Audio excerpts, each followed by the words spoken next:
Good morning friends. I hope आप सब अच्छे होंगे। आपका स्वागत है आपके अपने YouTube channel current affairs for exam में। चलिए आज दिनांक 9/12/2024 की प्रश्नावली शुरू करते हैं। निम्नलिखित में से कौन सा राज्य भारत का पहला राज्य है जिसने अपनी खरीद प्रक्रिया को सरकारी ई मार्केट प्लेस के साथ पूरी तरह से एकीकृत किया है? उत्तर प्रदेश, मध्य प्रदेश, पंजाब, हरियाणा। इसका सही जवाब है उत्तर प्रदेश। उत्तर प्रदेश भारत का पहला राज्य है जिसने अपनी खरीद प्रक्रिया को सरकारी ई मार्केट प्लेस के साथ पूरी तरह से एकीकृत कर दिया है।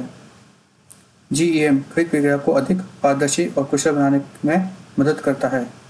उत्तर प्रदेश भवन अन्य सन्निर्माण कर्मकार कल्याण बोर्ड के 18 अटल आवासीय विद्यालयों के लिए सामग्री खरीदने के लिए GEM का उपयोग किया। यह विद्यालय उन बच्चों को शिक्षा प्रदान करते हैं जो कोविड-19 महामारी के दौरान अनाथ हो गए थे। चलिए अगले प्रश्न पर आते हैं। INS सुशील को निम्नलिखित में से किस देश में भारतीय नौसेना में शामिल किया गया? जापान, रूस, फ्रांस, जर्मनी। इसका सही जवाब है रूस। INS सुशील नवीनतम भूमिका stealth guard air missile frigate है जिसे रूस में रक्षा मंत्री श्री राजनाथ सिंह ने की उपस्थिति में भारतीय नौसेना में शामिल किया गया। INS सुशील तलवार क्लास अर्थात तलवार श्रेणी का उन्नत क्रेवाक 3 श्रेणी का फ्रिगेट है। यह 3 तलवार श्रेणी और 3 टैंक श्रेणी के फ्रिगेट के बाद श्रृंखला का 7वां फ्रिगेट है। सुशील नाम का अर्थ है रक्षा कवच, जो समुद्री सीमाओं की रक्षा के लिए भारतीय नौसेना को प्रतिबद्धता को दर्शाता है। चलिए अगले प्रश्न पर आते हैं। अंतर्राष्ट्रीय भ्रष्टाचार निरोधक दिवस प्रतिवर्ष कब मनाया जाता है? 9 दिसंबर, 10 दिसंबर, 11 दिसंबर, 12 दिसंबर। इसका सही जवाब है 9 दिसंबर। अंतर्राष्ट्रीय भ्रष्टाचार विरोध दिवस प्रतिवर्ष 9 दिसंबर को मनाया जाता है।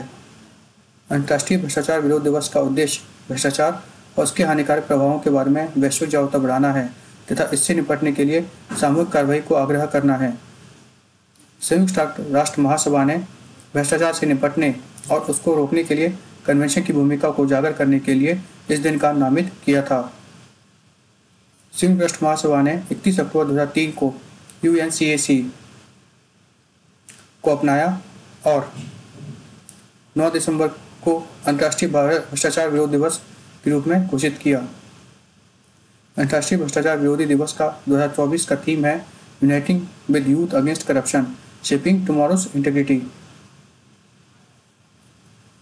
चलिए अगले प्रश्न पर आते हैं।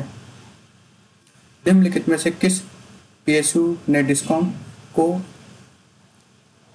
FDRE आपूर्ति के लिए अभिनव उत्पाद विकास श्रेणी में तीसरा PSU प्रवर्तन पुरस्कार जीता है? BEL, ONGC, SCCI, BHEL। इसका सही जवाब है SECI। Solar energy corporation of India limited ने डिस्कॉम को फंक और डिस्पैचेबल रिन्यूएबल एनर्जी आपूर्ति के लिए इनोवेटिव डेवलपमेंट में तीसरा PSU ट्रांसमिशन अवार्ड जीता है। FDRE मॉडल एक विद्युत आपूर्ति मॉडल है जिसे SECI ने राज्यों और डिस्कॉम के सहयोग से उनकी ऊर्जा आवश्यकताओं को समझने और उनके लिए नवकरणीय ऊर्जा मॉडल तैयार करने के लिए विकसित किया है। SECI नवीन और नवकरणीय ऊर्जा मंत्रालय के अंतर्गत भारत सरकार का एक नवरत्न उद्यम है। चलिए अगले प्रश्न पर आते हैं।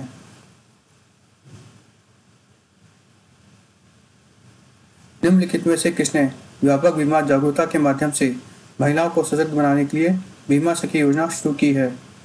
Shri Narendra Modi, Shri Amit Shah, Shri Rajnath Singh, doctor S Jaishankar. इसका सही जवाब है श्री नरेंद्र मोदी।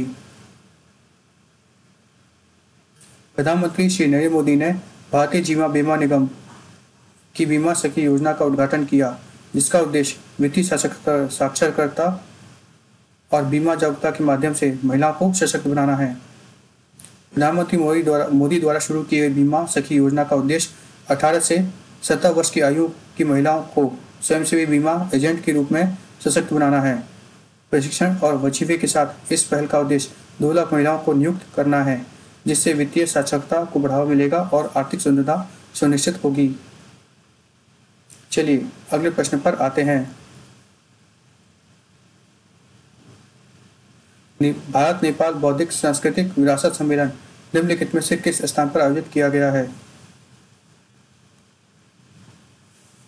काठमांडू, पोखरा, अन्नपूर्णा, लुम्बिनी। इसका सही जवाब है लुम्बिनी।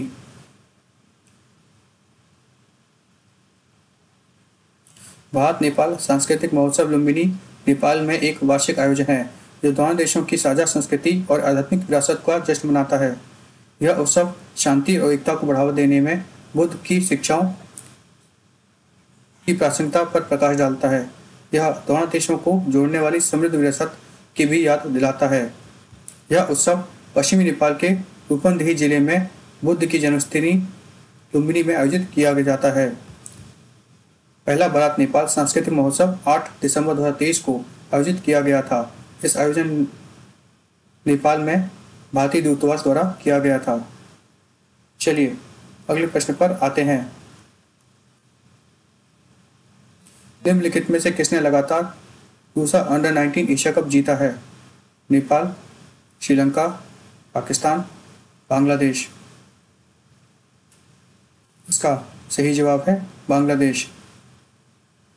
बांग्लादेश ने लगातार दूसरा अंडर 19 एशिया कप जीता है। चलिए अगले प्रश्न पर आते हैं।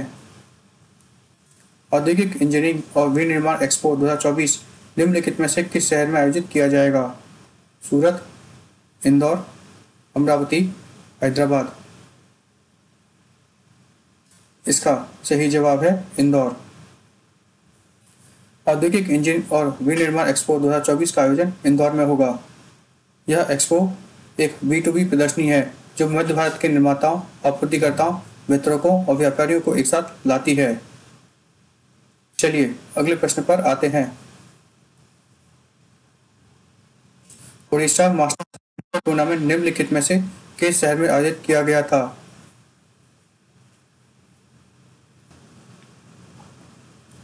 उड़ीसा मास्टर्स बैडमिंटन टूर्नामेंट निम्नलिखित में से किस शहर में आयोजित किया गया था?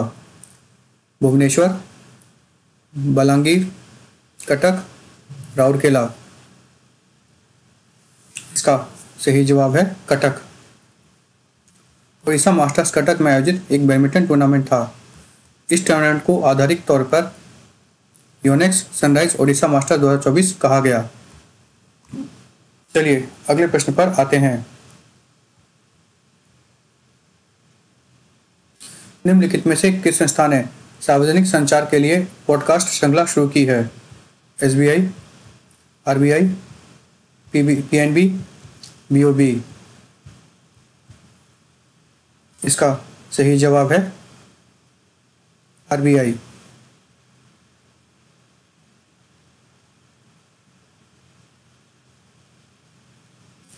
भारतीय रिजर्व बैंक ने गवर्नर शक्तिकांत दास के नेतृत्व में सार्वजनिक संचार और वित्तीय साक्षरता बढ़ाने के उद्देश्य से एक पॉडकास्ट श्रृंखला शुरू करने की योजना की घोषणा की है।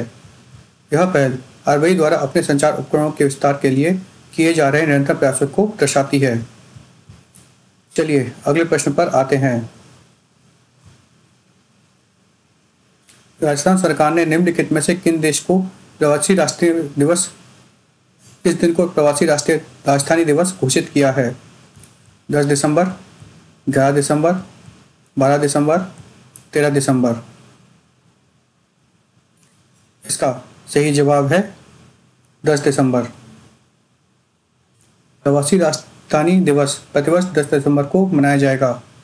प्रवासी राजधानियों की आवश्यकताओं को पूरा करने के लिए अलग अलग विभाग बनाया जाएगा। प्रवासी परिवारों की समस्याओं के समाधान के लिए विभाग के पास प्रत्येक जिले में एक एकल संपर्क केंद्र भी होगा। चलिए अगले प्रश्न पर आते हैं। निम्नलिखित में से किसने क्रॉसवर्ड बुक पुरस्कार जीता है? V K Singh, RKS Bhadauria, KGS Dhillon, Anil Chauhan. इसका सही जवाब है KGS ढिल्लोन।